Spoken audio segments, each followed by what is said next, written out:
วันนี้ชวนทำเค้กเมนูง่ายๆ นุ่มๆ เบาๆ เค้กโยเกิร์ตสูตรหวานน้อย เนื้อเค้กนุ่มละมุนละลายในปาก เป็นเค้กที่ใช้วัตถุดิบน้อยมาก ใครอยากลองทำไปเริ่มลงมือกันเลย ก่อนอื่นเราก็มาเตรียมแป้งกันก่อน ก็จะมีแป้งเค้กและแป้งข้าวโพด อัตราส่วนผสมจะลงให้แล้วในคำอธิบายใต้คลิป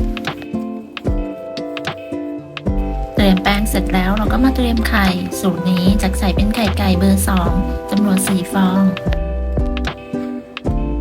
นำไข่มาแยก โดยแยกไข่แดงและไข่ขาวออกจากกัน ระวังอย่าให้มีไข่แดงติดลงไปในไข่ขาว ต่อไปเราก็มาเปิดเตาวอร์มไฟ โดยจะใส่น้ำลงไปในถาด เราจะอบด้วยวิธีรองน้ำ สามารถใส่ถาดน้ำลงไปพร้อมกับการเปิดเตาวอร์มไฟได้เลยขั้นตอนต่อไปเรามาเตรียมพิมพ์ ใส่เป็นพิมพ์ขันข้าว B06 ทาด้วยเนยหรือน้ำมันให้ทั่วพิมพ์ทั้งที่ก้นแล้วก็ด้านข้าง สูตรนี้จะทำได้6ถ้วยพอดีค่ะทาพิมพ์เสร็จแล้วเราจะใส่ด้วยน้ำตาลจะใช้เป็นน้ำตาลทรายแดงกลิ้งน้ำตาลให้ทั่วพิมพ์จากนั้นก็เคาะน้ำตาลส่วนเกินออกวิธีนี้จะช่วยทำให้เค้กนุ่มฉ่ำแล้วเค้กก็จะไม่ติดพิมพ์เตรียมพิมพ์เค้กเสร็จแล้วเดี๋ยวเราไปเริ่มลงมือทำกันเลยค่ะเริ่มจากใส่น้ำมันลงไปในไข่แดงตามด้วยเกลือ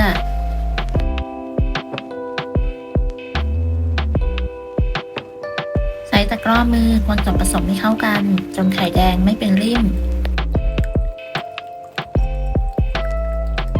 ต่อไปให้เราใส่กลิ่นวานิลา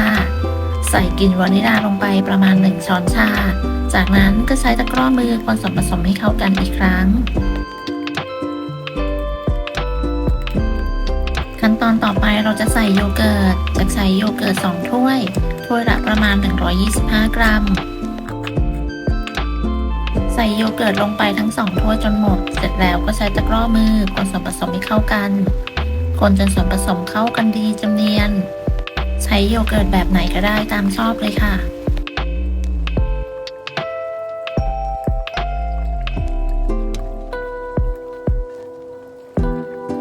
คนส่วนผสมจนเข้ากันดีแล้วต่อไปเราก็จะใส่แป้ง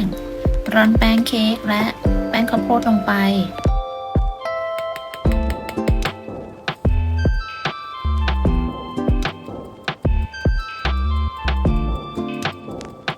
จากนั้นก็ใช้ตะกร้อมือคนส่วนผสมให้เข้ากันคนจนส่วนผสมเข้ากันดีไม่เหลือเม็ดแป้ง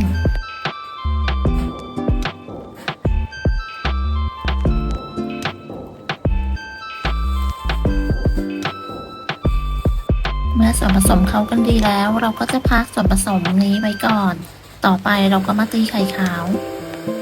เปิดสปีดความเร็วกลางตีไข่ขาวจนขึ้นฟองหยาบเล็กน้อยจากนั้นใส่น้ำมะนาวลงไปหรือจะใช้เป็นครีมออฟพาราก็ได้ใส่น้ำมะนาวลงไปแล้วก็ใส่ตามด้วยน้ำตาลทรายโดยแบ่งใส่น้ำตาลทราย 2-3 ครั้งจนกระทั่งน้ำตาลทรายหมด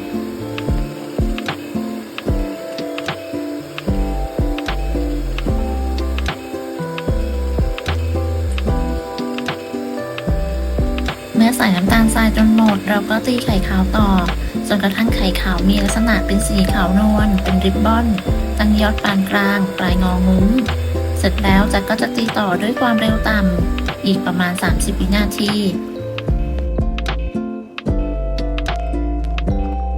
ตักไข่ขาวส่วนหนึ่งมาผสมกับส่วนผสมของไข่แดงที่เราทำไว้ก่อนหน้าจากนั้นคนตะล่อมให้เข้ากันด้วยความเบามือเมื่อคนตะล่อมจนเข้ากันดีแล้วแจ็คเทส่วนผสมกลับไปในชามไข่ขาวเดิม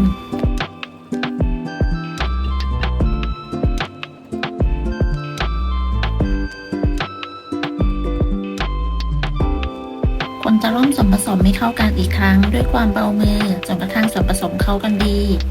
ขั้นตอนนี้ไม่ควรคนผสมนานอาจเป็นสาเหตุทำให้เค้กยุบไม่นุ่มฟูได้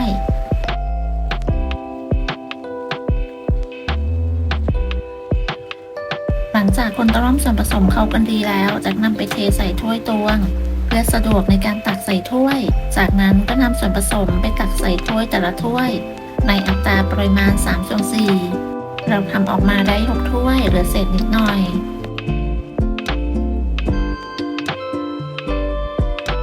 เส ร็จแล้วให้นำเค้กเข้าอบทันที และอย่าลืมเผาเบาๆเพื่อไล่อากาศ